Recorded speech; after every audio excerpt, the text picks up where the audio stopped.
Olá, meus amores, como vão vocês? Espero que estejam todos bem, né? Que pela graça do nosso Senhor Jesus Cristo, eu creio que tudo está bem. Vamos aqui, hoje eu tô chegando um pouquinho mais cedo, que eu tenho um compromisso. Hoje é aniversário da minha sobrinhazinha, de 1 aninho, e aí eu vou para lá, né? É um pouquinho afastado daqui da minha casa, um pouquinho longe, então eu tenho que sair mais cedo daqui. Mas não posso sair daqui e deixar minha palavra amiga para vocês, tá certo? Eu venho aqui então para a gente dar continuidade ao nosso estudo do livro do profeta Jeremias, né? Que nós começamos ontem, falamos ontem do capítulo 1, hoje nós vamos falar do capítulo 2, tá certo? Então, você novo que está chegando, muito obrigada, que Deus te abençoe grandemente, esteja sempre conosco aqui nessa pequena reunião que nós fazemos todas as noites, para a gente falar da palavra de Deus, né, do que está na nossa Bíblia, do que vem falando aqui os profetas, né, os profetas do passado, que deixaram aqui um grande legado para a gente, para que nós possamos ter conhecimento e seguir no caminho, no direcionamento de Deus, tá certo? Então, seja muito bem-vindo, aperte aí na palavrinha inscrever, no sininho na palavrinha todas. Depois você vai ver uma mãozinha assim, você clica nessa mãozinha para mostrar para o nosso canal que você está presente e que você gosta do que eu trago aqui, né? E do que você ouve e do que você vê, tá bom? No final você compartilhe, leve a palavra para alguém, seja também um evangelizador.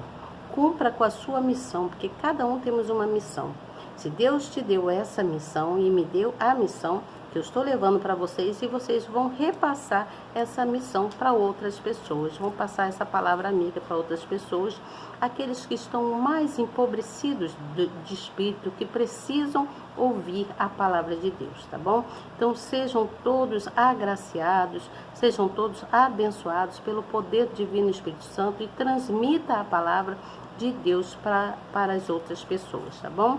Eu hoje vou falar do capítulo de número 2, onde Jeremias é enviado a Jerusalém. Então prestem atenção, fiquem atentos ao que eu venho trazer aqui, né? Que é de grande valia, de grande importância para todos nós, tá bom? Eu vou ler o capítulo de número 2, que inicia-se no versículo 1, e assim eu dou continuidade. E aí depois eu venho com a explicação que está na própria Bíblia, e posso falar também mais alguma coisa, tá bom?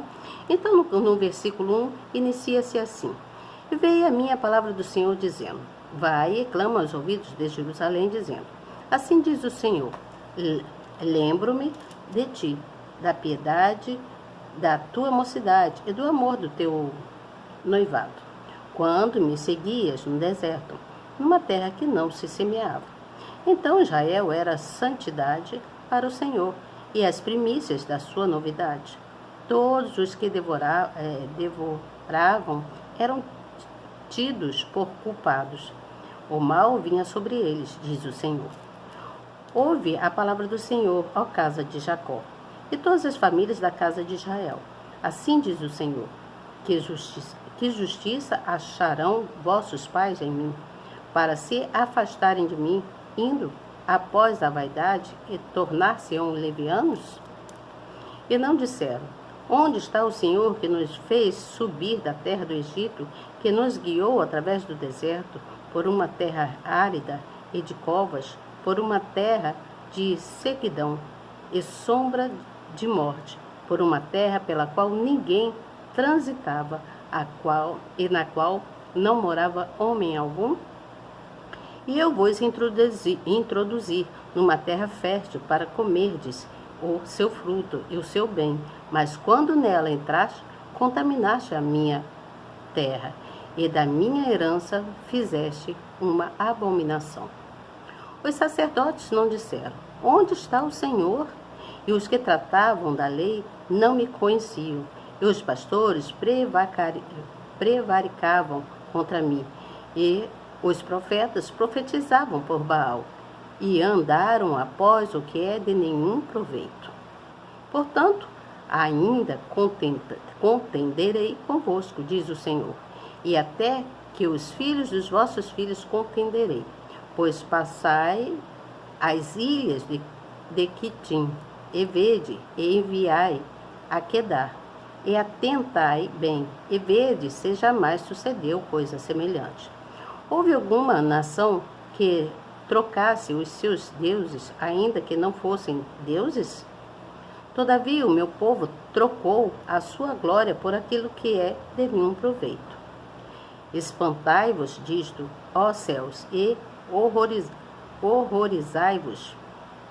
Ficai verdadeiramente desolados, diz o Senhor, porque o meu povo fez duas maldades. A mim me deixaram o manancial das águas vivas e cavaram cisternas rotas que não retêm águas. Acaso é Israel um servo? É ele um escravo nascido em casa?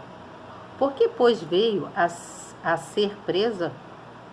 Os filhos de leão rugiram sobre ele, levantaram a sua voz e fizeram da sua terra uma desolação. As suas cidades se queimaram e ninguém habita nelas. Até os filhos de Nofe e de Táfnis te quebraram o alto da cabeça. Porventura não fizestes isto a ti mesmo, deixando o Senhor teu Deus no tempo em que ele te guiava pelo caminho? Agora, pois, que te importa a ti o caminho do Egito, para beberes as águas de Sior? E que te importa a ti o caminho da Assíria, para beberes as águas do rio? A tua malícia te castigará, e as tuas apostasias te repreenderão. Sabe, pois, e vê que mal e quão amargo é deixares ao Senhor teu Deus, e não teres em ti o meu temor, diz o Senhor Deus dos exércitos. Quando eu já há muito quebrava o teu jugo e rompia as tuas ataduras, dizias tu, nunca mais transgredirei. Contudo, em todo o outeiro alto e debaixo de toda a árvore verde te andas encurvados e prostituindo-te. Eu mesmo te plantei como vide excelente, uma semente inteiramente fiel. Como, pois, se tornaste para mim uma planta degenerada, como vide estranha? Por isso, ainda que te levas com salitre e amontoes sabão, a tua iniquidade está gravada diante de mim, diz o Senhor Deus. Como dizes logo, não estou contaminada, nem andei após a Balaíns. Vê o teu caminho no vale, conhece o que fizeste, dromedária, ligeira és, que anda torcendo os seus caminhos. Jumenta montes acostumada ao deserto, que, conforme o deserto da tua alma, serve o vento, que a deteria ao seu cio. Todos os que buscarem não se cansarão, no mês dela a acharão. Evita que teu pé ande descalço e a tua garganta tenha sede. Mas tu dizes, não há esperança, porque amo os estranhos, após eles andarei. Como fica confundido o ladrão quando o apanham, assim se confundem os da casa de Israel. Eles e os seus reis, e os seus príncipes, e os seus sacerdotes, e os seus profetas, que dizem ao pau, tu és meu pai, e a pedra, tu me geraste, porque me viraram as costas, e não o rosto. Mas no tempo da tua angústia dirão, levanta-te e livra-nos. Onde, pois, estão os teus deuses que fizeste para ti? Que se levantem, se te podem livrar no tempo da tua angústia, porque os teus deuses, ó Judá, são tão numerosos como as tuas cidades. Porque contendes comigo, todos vós transgredistes contra mim, diz o Senhor. Em vão castiguei os vossos filhos, eles não aceitaram a correção. A vossa espada devorou, e os vossos profetas como um leão destruidor. Ó geração, considerai vós a palavra do Senhor. Porventura tenho eu sido para Israel um deserto? Ou uma terra da mais espessa escuridão? Porque, pois, diz o meu povo, temos determinado, não viremos mais a ti? Porventura esquece-se a virgem dos seus enfeites, ou a noiva dos seus adornos? Todavia o meu povo se esqueceu de mim por inumeráveis dias, porque ornamentas o teu caminho para buscares o amor? Pois até as malignas ensinastes os teus caminhos. Até nas orlas dos teus vestidos se achou o sangue das almas dos inocentes e necessitados. Não cavai para achar, pois se vê em todas essas coisas. E ainda dizes, eu estou inocente, certamente a sua ira se desviou de mim. Eis que entrarei em juízos contigo, porquanto dizes, não pequei. Porque te desvias tanto, mudando o teu caminho, também do Egito serás envergonhada, como foste envergonhada da Assíria. Também daquele sairás com as mãos sobre a tua cabeça, porque o Senhor rejeitou a tua confiança e não prosperará com eles. Então, terminamos aqui o capítulo de número 2. Aqui a gente vê que Deus está extremamente bravo, né? Falando muitas coisas referente à apostasia deles, referente à incredulidade deles, porque eles deixaram de amar, de buscar ao Senhor para buscar a um pau, a uma pedra, a qualquer monumento que eles tinham preparado ali e chamavam de pai. Então vamos aqui para a explicação que diz a nossa Bíblia. No versículo de número 2, diz que ele fala assim, lembro-me de ti. Então o Altíssimo tinha saudade do seu povo, quando este vivia no primeiro amor, o que seguiu no deserto em total dependência. Então, naquela época, eles viviam no primeiro amor, depois eles começaram a ficar afastados de Deus, né?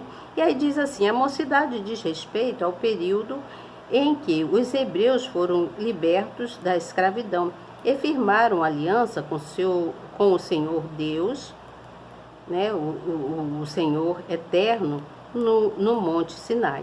Naquela época, os israelitas abraçaram a fé e os mandamentos com lealdade e dedicação, tal qual uma esposa que se apega ao marido na lua de mel.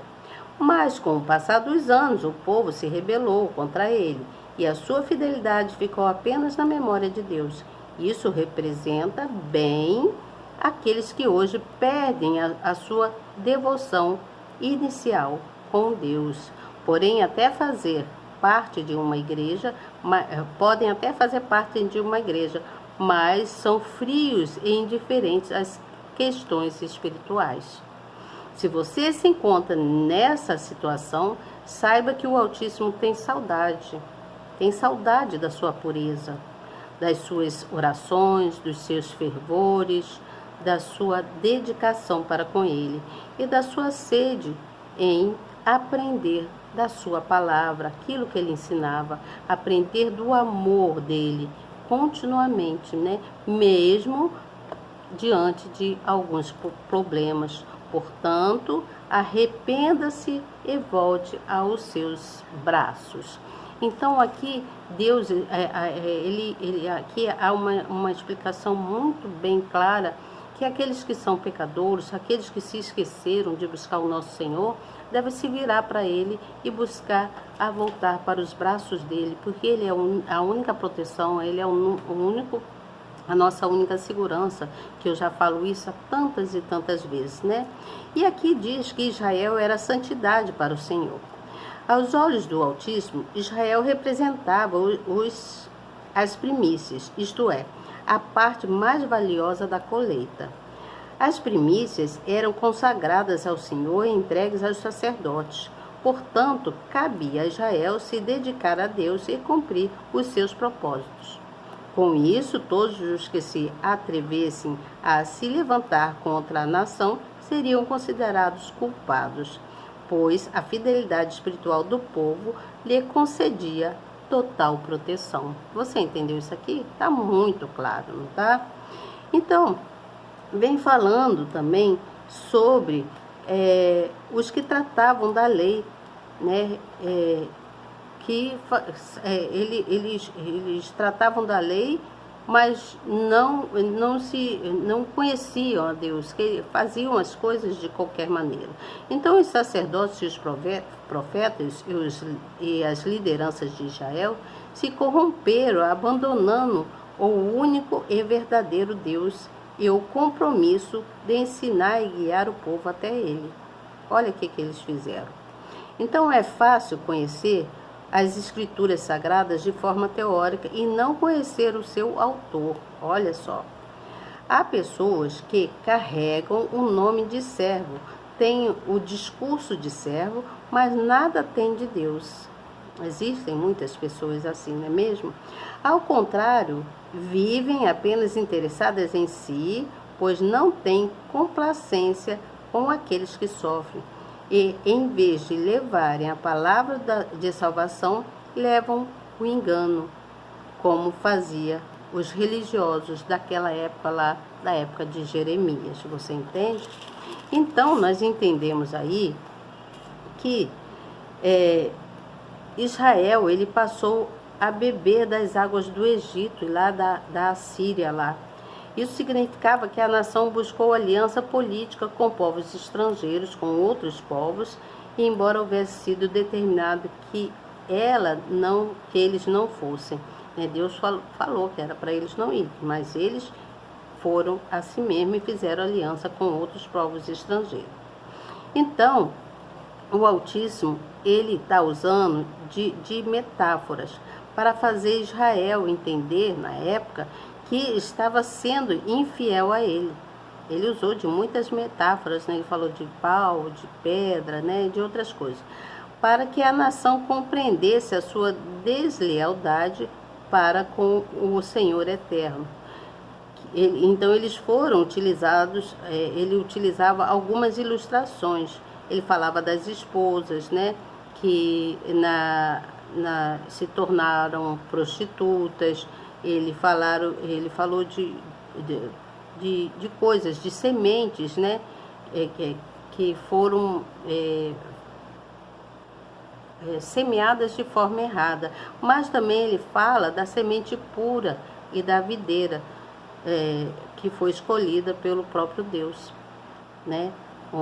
Para que fosse plantada no lugar que pudesse levar a sua palavra de forma bem genuína. Você entende? Então, ele diz, lá no versículo 32, desse mesmo capítulo, ele fala que o povo esqueceu dele, né? Então, ele ilustra o comportamento ingrato das pessoas, de toda a nação daquela época. Ele começa a falar de Israel, ele fala que Deus... ele dá exemplo de um jovem, né? De um jovem que é noivo e que tem apego às suas vestes. Aí ele vai dando exemplo de várias coisas. E aí ele busca chamar para que o povo volta-se para ele, segundo a lei lá que eles tinham lá na época, né? Então, eles não podiam repudiar a Deus, mas teriam que buscá-lo voltando para ele. E aí ele vem buscar e fala que o profeta Jeremias, ele teria que pregar o arrependimento, né? Pregar o arrependimento para todos, né? E aí diz aqui assim, ó. Mas o Senhor Deus, como o primeiro marido de Israel, a chama de volta. A nação havia deixado seu amor da mocidade para seguir falsos deuses e se prostituir com eles. Contudo, o Altíssimo se mostra disposto a perdoá-los e restaurá-los a partir do arrependimento sincero. Você entendeu isso aqui? Então ele está sendo bem claro, Deus continua sendo o mesmo até hoje. Ele pede que todos se arrependam dos seus erros para que ele possa lhe dar a salvação, né? Te levar para o caminho da eternidade para com ele, né? Eu estou falando nos nossos dias hoje, tá? Então Deus não se preocupa com o passado e muito menos com a reputação de ninguém, mas aceita todos aqueles que estão quebrantados para atribuir a honra e o privilégio para Ele, de tê-lo como Deus e Salvador. Você entende? Amanhã eu venho com vocês falar do capítulo 3. Nesse capítulo de número 3, ele vem falando sobre os pastores segundo o coração de Deus. Ele vem falando também sobre a função dos pastores, qual seria a função deles, como eles deveriam fazer para que houvesse cura dos rebeldes, né, daqueles que eram rebeldes. Amanhã eu venho falando tudo isso com vocês, em nome do Senhor Jesus. Estejam aqui comigo, participem dessa reunião, sejam gratos por essas palavras, né, porque é Deus que me faz eu voltar aqui para vocês.